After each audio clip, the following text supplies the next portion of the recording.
great morning on such a egregious, despicable, disgusting occasion. We stand here because we are the voice for the voiceless.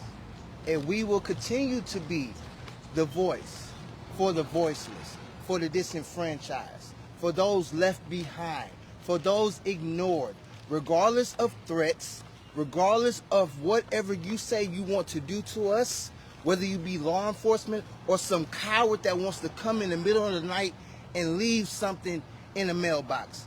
If you got beef, say it with your chest. We ain't going nowhere.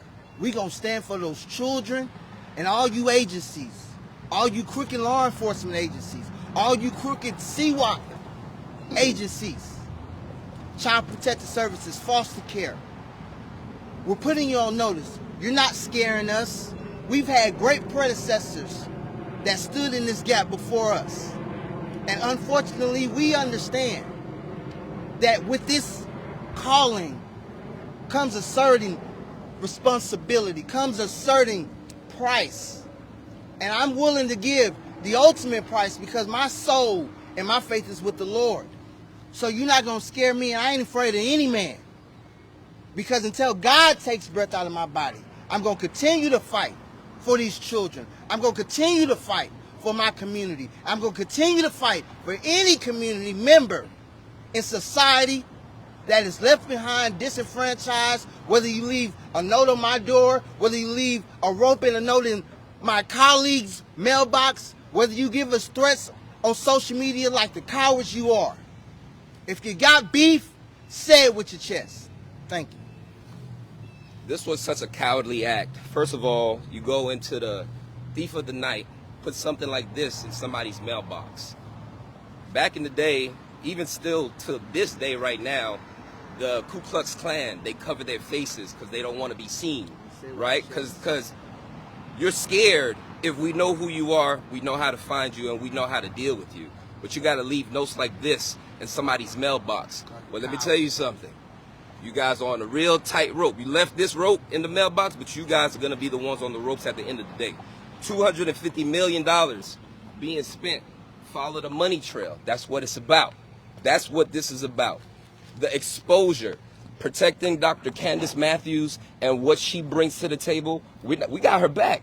This is a black sister right here. You think we're just gonna leave her hanging? Nope. We're gonna hang you first. So you leave this note here for us. This is for everybody, not just for her. This is for us too. So you guys are on a tightrope today. And I just want to add, when you have our state leadership saying we're a pro-life state and we care about the children, but yet you got 13-year-olds being raped because of the placement where you're supposed to be putting child and children in safe spots, but you're surrounded by predators that want to prey on this innocent prey. I'm a father of a daughter. This is unacceptable. This is despicable. If we really want to care about our children, let's stop putting them in places where they get raped. Let's start putting them in safe environments, whether it be the classroom or in the household. That's right. Safe environments. That's right. Our children are our most treasured possession. They are our future, damn it.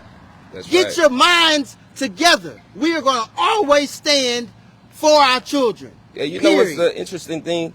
They're more concerned about hiding what they're trying to do so that they're not covered. I mean, so that they don't go uncovered, right? But basically, we need to know what the truth is because our kids is what's really necessary and important for the future and the livelihood of this country and our communities. You guys care more about protecting yourselves than the kids? That don't make no sense. That doesn't make any sense. But what is done in the dark shall come to light. And we're not going to stop until we get to the bottom of this. And we're going to keep on fighting for our children. That's it. First of all, I want to thank my brothers for showing up and standing in solidarity with me. And I also want to thank the media for coming out so you guys can amplify this issue. Because this mess has to stop. All because I exposed what you're doing. And now you have the temerity to want to put this in my mailbox. Baby, you got the game messed up. Coward. Because check this. Everybody in the community know what we do. Everybody knows in the community that we fight for kids. We fight for change. We fight for injustices. We are constantly on the front line. So guess what? You can't even say that this was something that was self-imposed, because you'll be a damn lie. Y'all know that I'm on to something.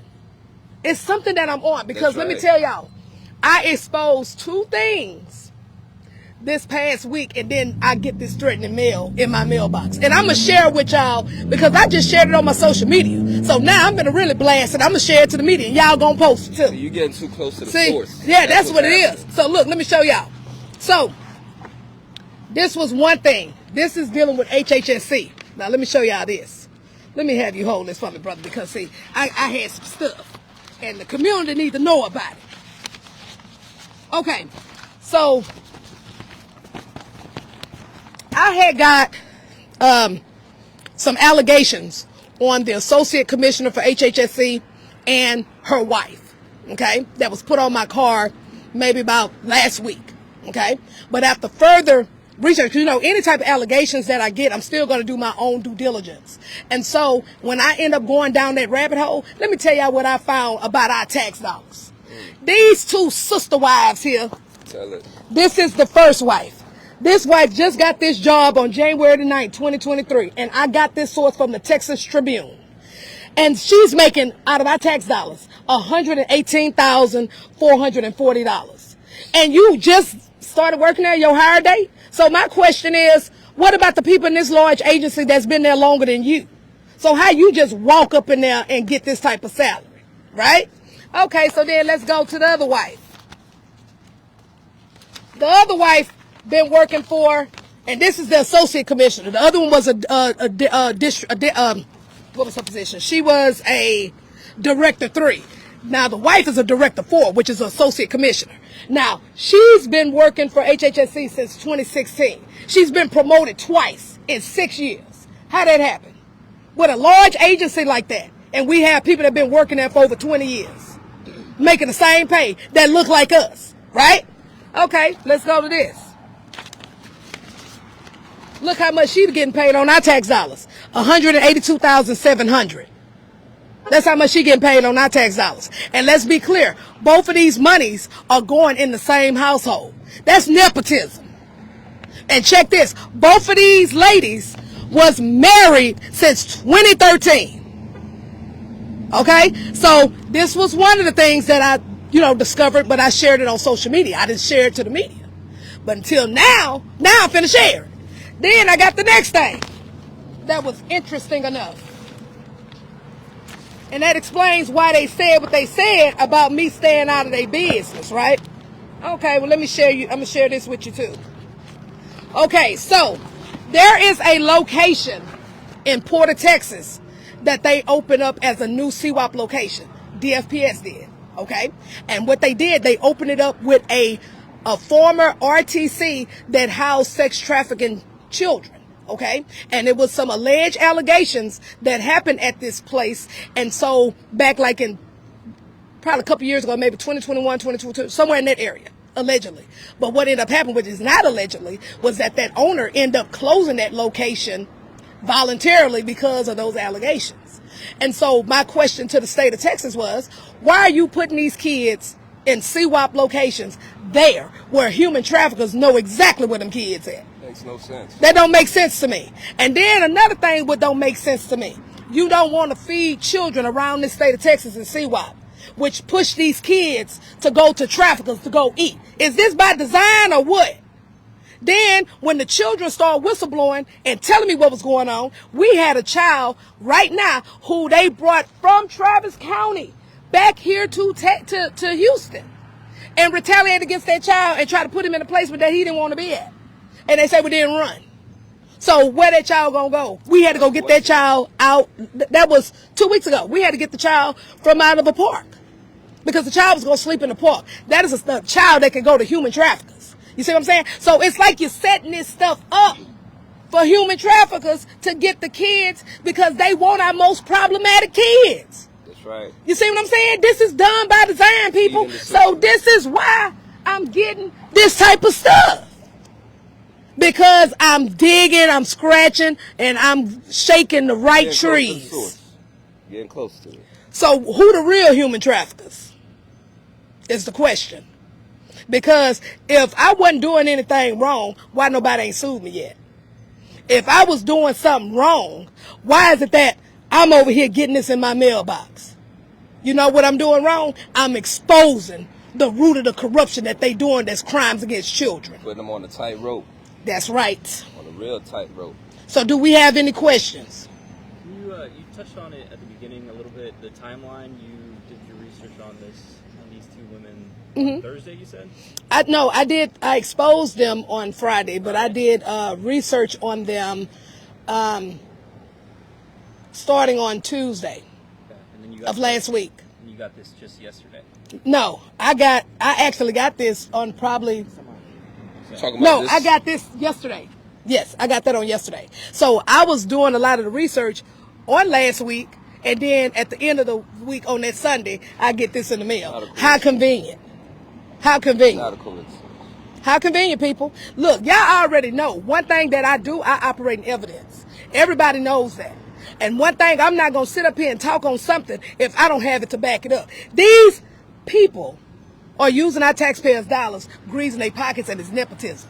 But then we touching bases on that, and then we touching bases on 13-year-old little kids over here getting raped in Waco because it was in a high sex offender area. Then we got Texas spending $250 million on unlicensed and unregulated placements, which is CWAP. But then y'all want to over-regulate minority providers that look like me. And then when you look at that letter said F-U N-word and you N-word providers. So, what that mean? James Byrd pisses me off too. What that mean? And then check this, everybody, and let me add y'all, let me make sure y'all understand this part. Don't nobody have my home address, but these two agencies have my home address because guess what? I hold a professional license. I have a contract with DFPS, and I have license with HHSC. So they have to have my home address. So it's somebody from both of these agencies that then dropped that in my mailbox. It's obvious. Why would you tell me to stay out of HHSC and DFPS business? Why would you tell me that? All because I'm scratching the surface of you over here putting kids where human traffickers know where them kids at. And then I'm exposing high officials that's making monies with nepotism, our tax dollars. And then you're raping children with sex offenders in Waco, and then $250 million being spent on unlicensed, unregulated placements. Come on, y'all. Don't scare nobody, though. This don't pass the smell test, people. Don't pass the smell test. So what's next? What's next is this. It is a law enforcement investigation that's going on at this point right now. We also going to be working with legislator, the chair of the Legislative Black Caucus, State Rep. Brown Reynolds. We're going to be working with him so we can get a meeting with both commissioners, because I'm going to ask them, and I'm going to bring that to them. Which one of y'all put this in my mailbox? And the next thing is we are going to request a investigation on both of these agencies, a federal investigation. That's right. Okay, because they receive Title IV funding. So if you receive Title IV funding, why them kids not eating? Why is this happening that I have actually exposed personally? This is not something somebody told me. We were there. Right.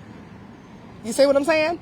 And then the next thing I plan on doing is, like I said, I'm going to go talk to the feds. Because this is a hate crime. It is. It is. It needs to be enhanced. You're not going to put that in my mailbox and refer that you're going to drag me like James Byrd. Do you know who James Byrd is? Do you know what happened to James Byrd in Jasper, Texas? 1998. Was drugged. Tied up and drugged through the town in Jasper, Texas. Until his head popped off. Until his head popped off, limbs were pulled off. Yes. So this is serious business. Are there any other questions? What's your message, Candice, to the individual or individuals who left this in your mailbox yesterday? Come on back to my house. Because I guarantee you're going to leave in a bag. And I don't mean a trash bag. And I don't mean a grocery bag. You bad. Come on over here. Because last I checked, what is Texas? Texas is a what? a Second Amendment state. And baby, and I stay strapped. So come on over there. Come see some of them hood people over there in Homestead, because they over there. We waiting on you. We waiting on you, baby. Well said, shotgun belongs on Yeah. Yeah, come on, put some more in my mailbox. Come on. Better yet, come knock on the door. Come on over here to my house. And then another thing too, we have, what I did do, I have extra security that's been put around my house. I even had the security director that's in my neighborhood that came to the house, and they had also added extra security and everything around my house. Like, it's security around my house right now. You know, it's going to be there 24/7 because they didn't like what was going on. And like we all said, they cowards. You think this is going to scare me? This not going to scare me, because guess what? It's going to make me dig even more now. I'm going to be hot on your trail like a dog with heat. You understand? I'm not going to play with them. So come on to my house. Come on back over there. Yeah, we waiting on you. We'll leave the light on for you like they do at Motel 6. Are there any other questions? Can't think of anything. Is there anything else you want to say? Come to my house if you want to. Got something for you. Hopefully it doesn't come to that. Baby, I'm on what they own. Because they're not going to scare me from not doing what's supposed to be done.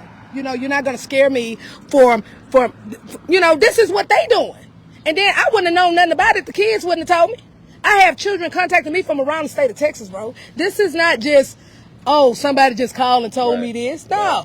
Right. Eugene, everything will tell you. And then one thing that I noticed too, that we also shed a light on, which really rattled their feathers, and Eugene was right there. We walked right into the CWAP location. No police, no nothing. So if we were human traffickers, we could have got all them kids. We could have got them all. So how are you protecting the kids? CPS, you supposed to be protecting the kids. HHSC, you supposed to be regulating. What's happening? Say is they are on a tightrope. Very tightrope. This right here that you put in the mailbox really belongs to y'all. We'll leave it at that. All right. Thank you. What's up, Hood News peeps? Monday already starting off crazy, man. Prayers for my friend that she's gonna be all right, you know, for her safety and stuff. Sometimes I get threats too, you know. Sometimes, you know, when you're fighting for putting the truth out there and exposing corruption and those kind of things, just like I've exposed bandits and all that other stuff, you know, we take that, you know, the security, that sense of security kind of goes out the door. So prayers for my sister, man. Hope everything's good and they find out whoever did this. Reporting live here off of Cypress Wood here at the Harris County Courthouse, Annex number 17. Back to you. Positive vibes, everybody. Like she said, come knock on her door.